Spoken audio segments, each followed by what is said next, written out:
would like to say that I'm fully confident that in the end my husband will win this case. And it didn't upset your professional career at all? Comment 1 if you love her charming beauty. Marilyn Monroe's childhood was spent without her parents, experiencing loneliness and instability while growing up in foster homes and orphanages. But what was more painful behind the halo of this Hollywood beauty icon? The mystery of her death at the age of 36 with bottles of sedatives made the whole world wonder. Was it just an accident, or was there something deeper? Let's explore this story starting with her mysterious death, the final years, and tragic death. By the early 1960s, the psychological wounds from Marilyn Monroe's childhood trauma manifested as increasingly severe health challenges, eventually leading to her early death at age 10. In her later years, Monroe struggled with complex mental health issues that overshadowed her glamorous public image. Dr. Hyman Engelberg, one of her physicians, later revealed, "We knew that she suffered from manic depressive disorder, now known as bipolar personality disorder. In addition, she suffered from severe insomnia, dyslexia, and developed an addiction to barbiturates and amphetamines." Her mental health declined markedly after the completion of 2 commercially unsuccessful films, Let's Make Love 1960 and The Misfits 1961. Instead of working, Monroe spent much of 1961 dealing with health problems, undergoing surgery for endometriosis and a gallbladder removal. The stress led to several suicide attempts before a final overdose in February 1961. Monroe's psychiatrist, Dr. Marianne Criss, admitted her to the Payne Whitney Psychiatric Clinic, believing she was at risk of suicide.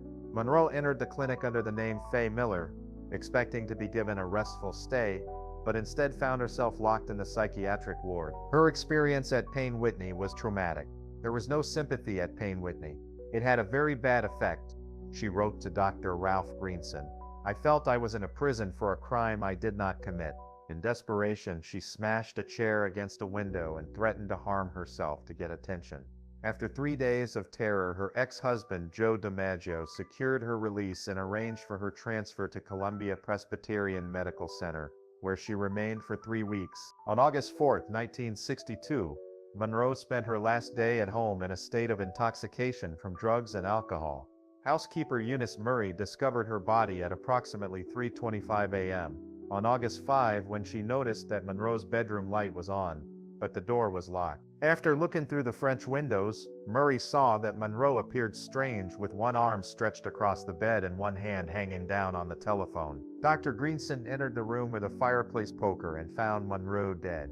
The coroner determined her death was due to acute barbiturate intoxication, with fatal concentrations of nembutal and chloral hydrate in her system. Although officially declared likely suicide, the absence of a suicide note found in less than 40% of voluntary cases has fueled decades of speculation. Some believe that Marilyn Monroe may have been murdered or coerced, given her complex and controversial relationships with powerful figures in politics and society, such as allegations involving members of the Kennedy family. One theory is that she knew too many sensitive secrets and was forced to keep quiet. There is also speculation about negligence or cover-ups during the investigation, leading to important evidence being overlooked or hidden. Some even believe that her death was a tragic accident due to a drug overdose while she was in a mentally unstable state. Whatever the true cause, Marilyn Monroe's death remains one of Hollywood's greatest mysteries, with generations of fans and researchers continuing to investigate and debate it. The story remains a mystery, and it adds to the myth of a woman who was both brilliant and deeply troubled. The mysterious death of Marilyn Monroe remains a subject of curiosity and endless debate. But where did the tragedies in her life originate? Did her troubled childhood and deep trauma shape the turbulent fate of this icon? Let's explore the journey from the difficult early days of Marilyn Monroe's life to the mystery surrounding her finale.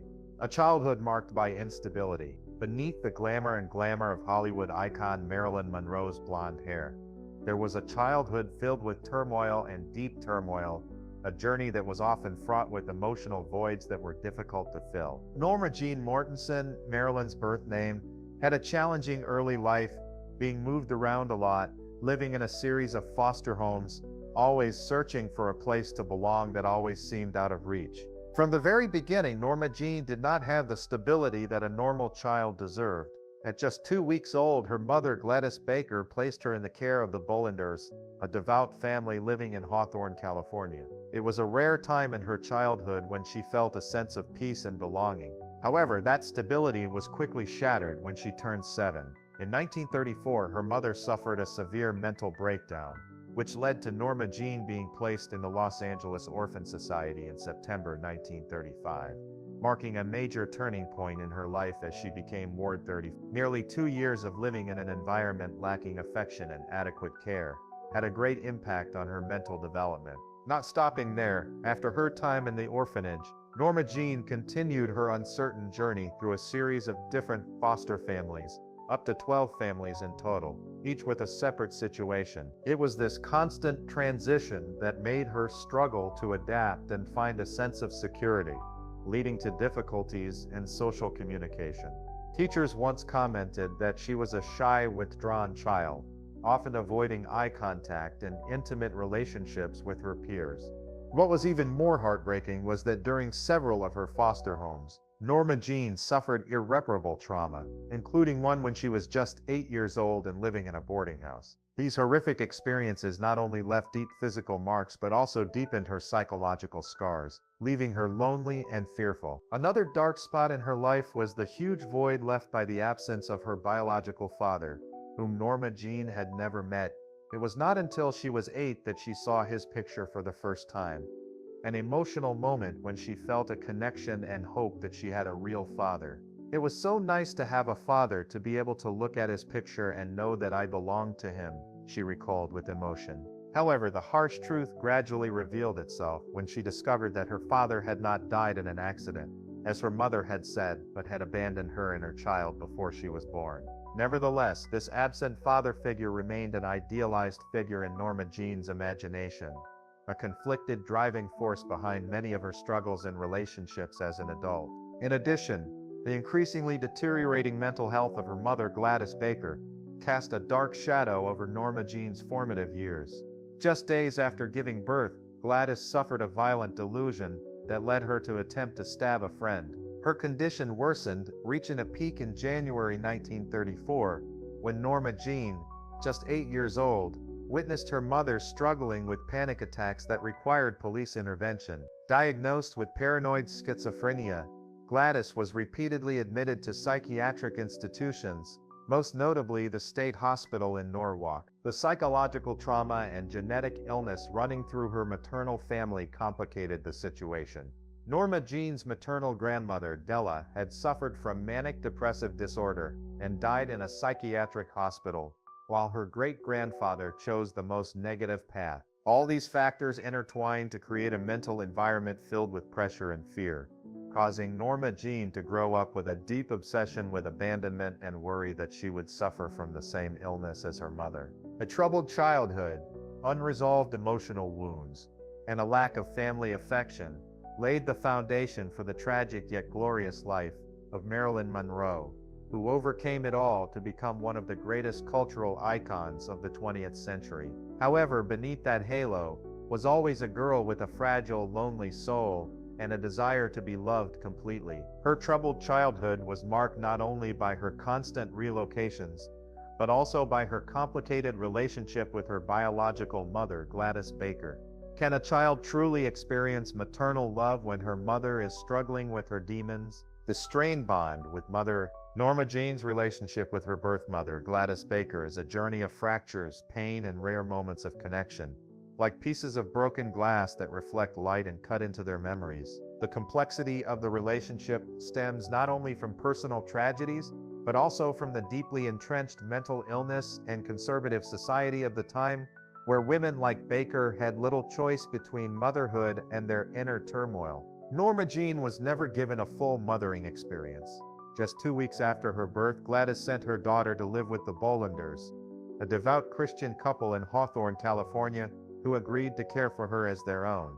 Although she made this decision perhaps out of a sense of inadequacy, Gladys maintained an emotional bond with Norma Jeane, evident in surprise appearances, brief weekend visits, and a desperate attempt to regain parental authority. According to Mary Thomas Strong, an acquaintance of the Bollanders. Gladys often felt uncomfortable watching another woman raise her daughter. She wanted everything to be her way, from how she addressed her to how she cared for her. This created a palpable tension in their interactions. The climax came one day when Norma Jeane was just 3 years old. In a moment of despair, Gladys went to the Bollanders' home, locked the door to keep Ida Bollander out, and attempted to kidnap her daughter by stuffing her in a duffel bag, an act of desperation and panic. Fortunately, Ida was able to stop the act, but the memory left a deep scar on the child's psyche. Years later, after she was discharged from Agnew State Hospital in San Jose in 1946, Baker reappeared in Monroe's life.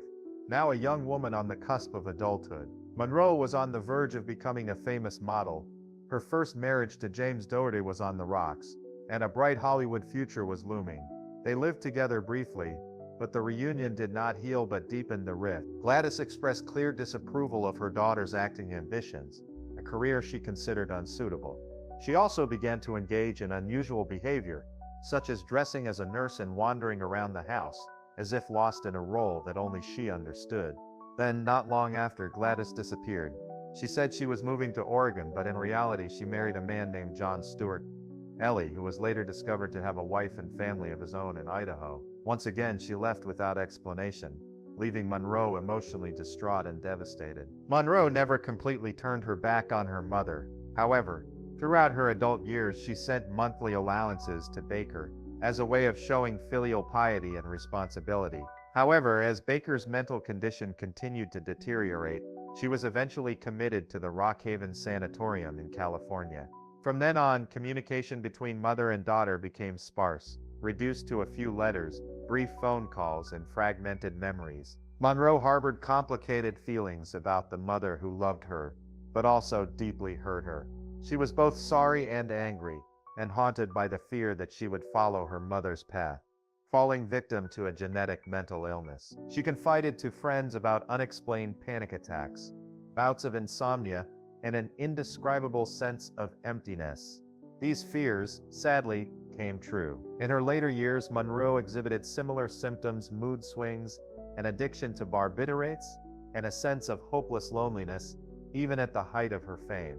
The last meeting between mother and daughter took place in the summer of 1962, just weeks before Monroe died of an overdose. During the meeting, Monroe tried to convince her mother to take the prescribed medication, but Gladys refused, saying, "I don't need medication, I just need to pray." The mother's last words to her famous daughter, filled with sadness and love, were, "You were a good girl, Norma Jeane." That was the last time they saw each other. And it was also the last time Monroe heard her mother call her by her real name, a simple, fragile name that contained all the truth about the real person behind the Marilyn Monroe aura. The wounds of her troubled relationship with her mother became part of the emotional baggage Norma Jeane carried with her throughout her life. But how did a girl born into turmoil, through orphanages and foster homes, transform into an immortal Hollywood sex symbol? How did the journey from Norma Jeane to Marilyn Monroe begin, and what was the price of that transformation? From Norma Jeane to Marilyn Monroe, an orphan's transformation into Hollywood's brightest star began not with the spotlight or the cheers of a crowd, but with a desperate decision, one driven by circumstances that were more survival than fantasy. At 16, Norma Jeane Mortensen faced an uncertain future. Her foster family was moving away, which meant she would have to return to the Los Angeles foster home system, the place where her childhood had been marred by unhealed wounds. To avoid that fate, the young woman decided to marry James Dougherty, her neighbor 5 years her senior, and a worker at a shipping plant. It was not a romantic love story like the ones in the movies. The marriage was in many ways a pragmatic exchange. Norma Jeane needed a home, a minimum of stability. Dougherty seemed willing to play the role of husband and guardian. My marriage to him was fundamentally insecure from the first night I spent alone with him. Monroe later wrote in a memoir that was never widely published. Though Dougherty described the two as madly in love, Monroe herself told a different story. "My husband and I hardly spoke to each other. In that silence, Norma Jeane spent her early years filled with quiet dreams and a loneliness familiar from her childhood." Her life took a different turn in 1904, when Dougherty enlisted in the Army. Norma Jeane began working at the radioplane munitions plant as part of a campaign to recruit women for the war effort. It was there, during a military propaganda photo shoot to boost national morale, that photographer David Conover discovered her. "The camera loved Norma Jeane," he exclaimed. Her wide eyes, her hesitant but sincere smile, and something pure and fragile, all of it made her stand out more than anyone else in the frame. From there, her career path opened up. Under the tutelage of Emmeline Snively at the Blue Book modeling agency, Norma Jeane began to develop a more professional image. She learned how to pose, how to express herself, and how to reinvent herself. She straightened her naturally brown hair and dyed it blonde in what was then called a blonde bombshell style, a symbol of femininity and glamour. She began to appear on magazine covers, especially in men's and military publications. By 1946, she had appeared on some 33 different magazine covers. When Doherty returned home from the war, he no longer found a young wife waiting for him at home. Instead, he saw her face everywhere, on newsstands, in barbershops, and on posters. When he suggested she give up modeling and become a wife again, Norma Jeane chose her path. That year, they divorced. That was also the year that marked an important event in her life, signing a contract with 20th Century Fox. It was here that CEO Ben Lyon suggested changing her name to Marilyn, inspired by Broadway actress Marilyn Miller. Norma Jeane chose Monroe as her new surname, taken from her grandmother's original. This change was not simply a stage name for the convenience of her film career, but also a turning point in her redefinition of herself. Norma Jeane Mortensen, a child who had been raised in a church, had been through many foster families, had grown up with identity insecurity and abandonment, was now reshaped into Marilyn Monroe, glamorous, confident, and irresistible, but the transformation was not easy. "She started with less than any girl I had ever known," recalled one agent. "But she wanted to learn, to become someone more than anyone I had ever seen before." Behind the glamorous exterior, however, was a torn soul. Norma Jeane was still alive, still yearning for love and security, while Marilyn was the mask she was forced to wear to survive in a ruthless entertainment world. The distinction between the two became increasingly blurred, leading to a deep psychological split. Marilyn later confided, "I felt like I was living two lives. One was the one the public loved. The other was lonely and sad. That was the price of fame, trading your truth for the status of an icon." And so began a journey that was both glorious and painful. The journey from Norma Jeane to Marilyn Monroe. Have you ever felt like you had to wear a mask like Marilyn to survive in this society? If so, under what circumstances? Please share your thoughts in the comments section below.